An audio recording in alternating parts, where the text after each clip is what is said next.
Olá, mulheres, eu me chamo Larissa Couto e que presente é estar mais uma semana com vocês. Mais uma semana desse mês profético que a gente tem liberado palavras para 2023. E a palavra que o Senhor colocou muito forte no meu coração é: coloque a sua casa em ordem.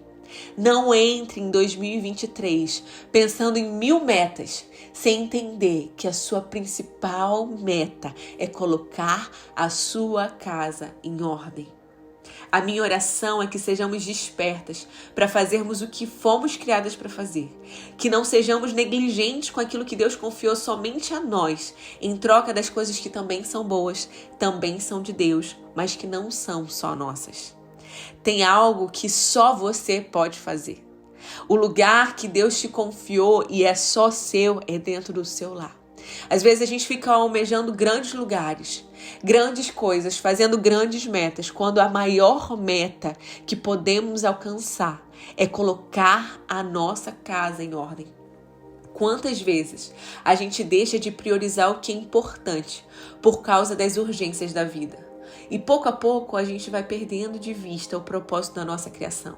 A gente vai abrindo mão de deixar um legado familiar em troca de suprir as demandas da vida. Mas eu quero te lembrar que o legado familiar é tão importante quanto uma vida espiritual em ordem, quanto uma vida ministerial em ordem. Não tem como vivermos profundamente e verdadeiramente uma vida espiritual e ministerial sem estarmos entendendo que o nosso chamado principal é gerar dentro da nossa família um legado. Eu sei que hoje em dia a gente é levado a focar na nossa profissão, que produção é sinônimo de sucesso, é sinônimo de dinheiro, e a gente só produz, parece que a gente só está produzindo se a gente está ganhando dinheiro. E o trabalho dentro de casa, o gerar o legado familiar é algo que não te gera recurso financeiro, mas te gera algo para a eternidade. E é isso que o reino de Deus celebra. É esse o verdadeiro sucesso. No mundo onde o que você tem fala mais do que aquilo que você é, que as suas conquistas se materializam no salário, e qualquer coisa que não produz dinheiro é como se não produzisse nada, faz a gente acreditar que a vida fora do meio corporativo é desperdiçada. Uma vida que não tem uma remuneração não tem valor. Com uma rede de mulheres fracassadas, a gente acaba inutilizando os diversos potenciais que nós mulheres carregamos, porque temos limitado a produção da mulher, aquilo que ela consegue produzir profissionalmente, aquilo que talvez ela consiga produzir ministerialmente a ponto de pessoas reconhecerem, sem entendermos que o maior reconhecimento que temos e a maior produção que conseguimos ter é através da nossa submissão e da nossa ocupação dentro do nosso lar. Não tem a ver com um salário, tem a ver com um posicionamento no lugar certo. Às vezes eu vejo mulheres querendo se posicionar em muitos lugares, menos no lugar em que só ela pode ocupar. A gente às vezes quer dar conta de ocupar muitos lugares, fazer muitas coisas, ser vista por muitas pessoas e esquece que os que mais precisam nos ver são os de casa. São eles que nos legitimizam, são eles que nos autorizam, são eles que nos respaldam. E aí eu me lembro de Ezequias em 2 Reis 21 até o 11. Conta que Ezequias ele adoeceu com uma enfermidade mortal e o profeta Isaías foi até lá visitar. E quando o profeta Isaías vira para ele, diz assim: assim diz o Senhor, ponha em ordem a sua casa, porque você morrerá. Você não vai escapar. Então, Ezequias virou o rosto para a parede e orou ao Senhor dizendo: ó Senhor, lembra-te de que eu andei diante de ti com fidelidade, com o coração íntegro, e fiz o que era reto aos teus olhos. E Ezequias chorou amargamente. Antes que Isaías tivesse saído do pátio central, a palavra do Senhor veio a ele dizendo: volte e diga a Ezequias, príncipe do meu povo, assim diz o Senhor, o Deus de Davi, seu pai. Ouvi a sua oração e vi as suas lágrimas. Eis que vou curá-lo e ao terceiro dia você subirá à casa do Senhor. Acrescentarei 15 anos à sua vida e livrarei das mãos do rei da Assíria tanto você quanto a essa cidade. Defenderei essa cidade por amor de mim e por amor a Davi, meu servo. Isaías disse mais: peguem uma pasta de figos. Eles a pegaram e a puseram sobre a úlcera. E Ezequias recuperou a saúde. Ezequias perguntou a Isaías: qual será o sinal de que o Senhor me curará e de que ao terceiro dia subirei à casa do Senhor?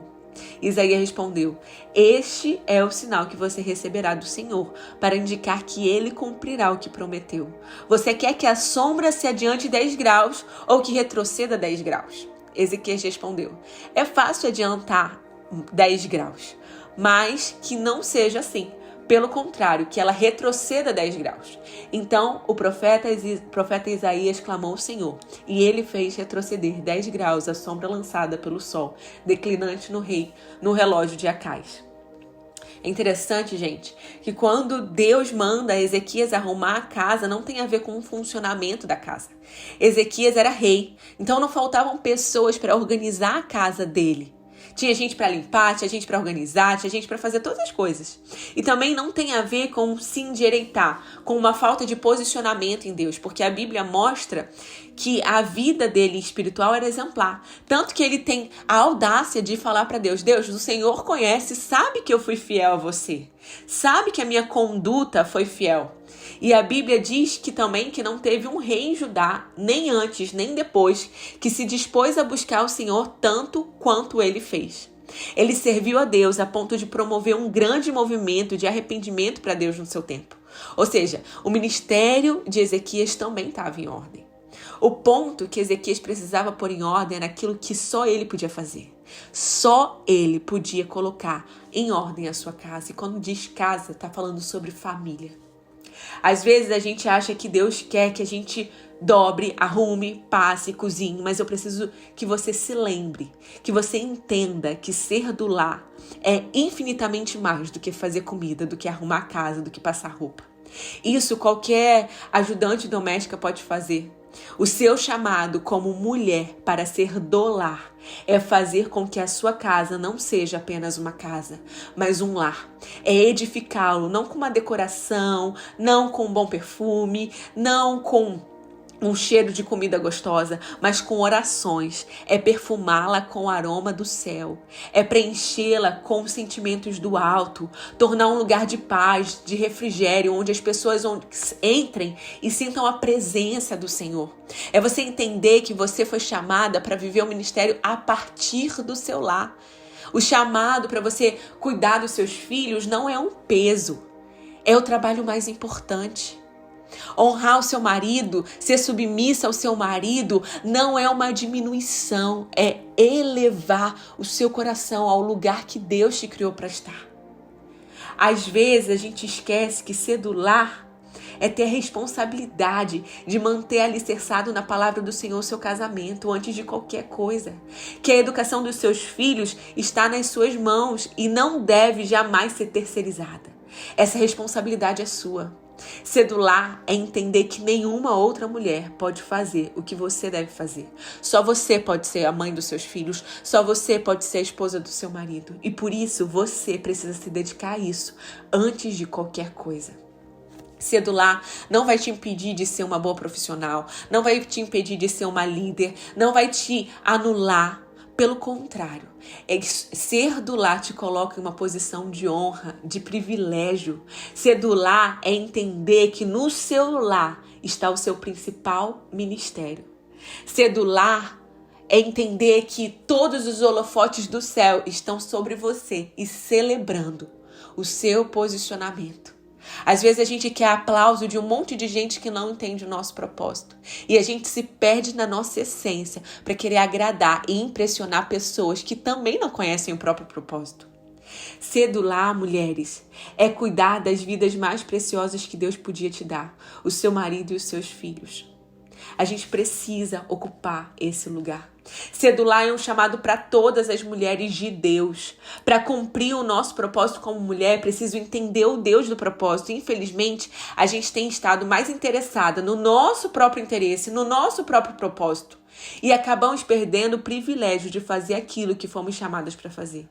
A gente pode fazer tudo, sem deixar de fazer antes aquilo que Deus nos criou para fazer.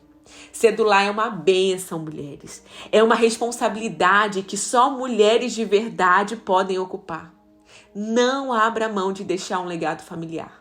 Tenha consciência de levar os seus filhos ao Senhor. Edificar a sua casa com sabedoria e graça é o que te qualifica para qualquer outra atividade. Antes de querer ser vista por uma multidão, pregue para aqueles que te veem todos os dias. Use a sua boca para profetizar sobre a vida dos seus filhos. Ministre sobre a vida do seu marido. Às vezes a gente abre tanto a nossa boca para murmurar, para falar o que não tem sido feito, para falar daquilo que falta, para falar daquilo que nós estamos vendo com nossos olhos carnais, as atitudes dos nossos filhos e do nosso marido. E a gente não tem a autoridade e o entendimento de se posicionar como profeta da nossa casa. O Senhor te levantou como profeta do seu lar para declarar palavras de vida e de bênção sobre a sua casa. Você é a intercessora da sua casa. Não é uma reclamação que muda situações, mas a sua oração e o seu posicionamento. Seja uma mulher que encontra virtude no secreto. E porque se enche nele, tem para transbordar fora. E o primeiro lugar que você encontra para fluir é dentro da sua casa. Às vezes a gente acha que o nosso chamado é para fluir fora. Ezequias fez muito fora, mas esqueceu de colocar a casa dele em ordem. O extraordinário de Deus está no ordinário, aos pés da cruz. Ezequias ganhou mais 15 anos de vida e quando ele morreu, seu filho Manassés assumiu o reinado com 12 anos. Ou seja, Manassés foi concebido no período que Deus deu de bônus para Ezequias. Mas Ezequias não fez o que Deus tinha ordenado. Ele não acompanhou o seu filho, ele não discipulou o coração do seu filho, não o ensinou no caminho. Em 2 Crônicas 32, 25 diz que Ezequias adoeceu de uma doença mortal e foi curado, mas no entanto, ele não correspondeu ao benefício que Deus lhe fez. E o resultado foi trágico, porque se a geração de Ezequias foi uma geração de intenso avivamento, a geração seguinte de Manassés, filho de Ezequias, foi uma geração que alcançou o maior nível de apostasia já visto. Foi dentro da casa de Ezequias que Babilônia foi gerada. Foi a partir de Manassés que Babilônia foi gerada. Foi tão sério que uma das únicas vezes que Deus culpa o destino de uma nação a uma só pessoa foi em Jeremias 15:4, quando o profeta Jeremias culpa Manassés, filho de Ezequias, por tudo que estava acontecendo em Jerusalém. A sua omissão no chamado que só você pode fazer não vai prejudicar só o seu destino ou o destino da sua casa. O prejuízo é no destino de uma geração. A gente precisa estar desperta, entender a nossa importância dentro do nosso lar. A gente tem vivido muitas vezes realidades que são frutos de resposta de oração, mas não temos nos posicionado como respostas a essa oração. Toda vez que Deus nos orienta a algo, nunca vai ser sem propósito. E os propósitos de Deus, eles nunca acabam em você. Você precisa entender que as direções de Deus mudam o destino de um povo a partir da sua obediência. Que você seja conhecida como uma mulher notável pelo seu trabalho, sim. Assim como Ezequias foi um excelente rei, um homem cheio de Deus, cheio da presença do Senhor, que mudou a atmosfera do seu povo, mas que você deixe um legado. Que 2023 seja o ano de você construir um legado que não diz respeito ao seu nome, que não diz respeito aos seus feitos, mas que apontam para Cristo. Que você ocupe o seu lugar de filha, filha amada, filha desejada, filha que entende quem é e por isso não abre mão da sua identidade para impressionar outras pessoas. Não abre mão do lugar que o Senhor te direcionou e que o Senhor te plantou para querer agradar a homens, para querer aplauso de homens. Que você abrace a sua identidade como esposa, como mãe, como profissional, fazendo tudo isso para a glória de Deus. Em nome de Jesus, eu declaro que 2023 você ocupará o seu lugar. Você não será negligente com uma direção que Deus está te dando. Porque toda vez que você é negligente com a direção do Senhor, você não prejudica só a sua casa, mas toda uma nação. A falta de posicionamento de mulheres dentro das suas casas tem levado uma nação à ruína. Existe uma continuidade geracional a partir de você, a partir do seu ventre, a partir da sua casa. Não Abra mão disso, que você olhe para dentro, que os teus olhos estejam na presença do Senhor e que o Pai te alimente e te sustente, que o Senhor te abençoe e te fortaleça. Em nome de Jesus. Amém. Que Deus te abençoe.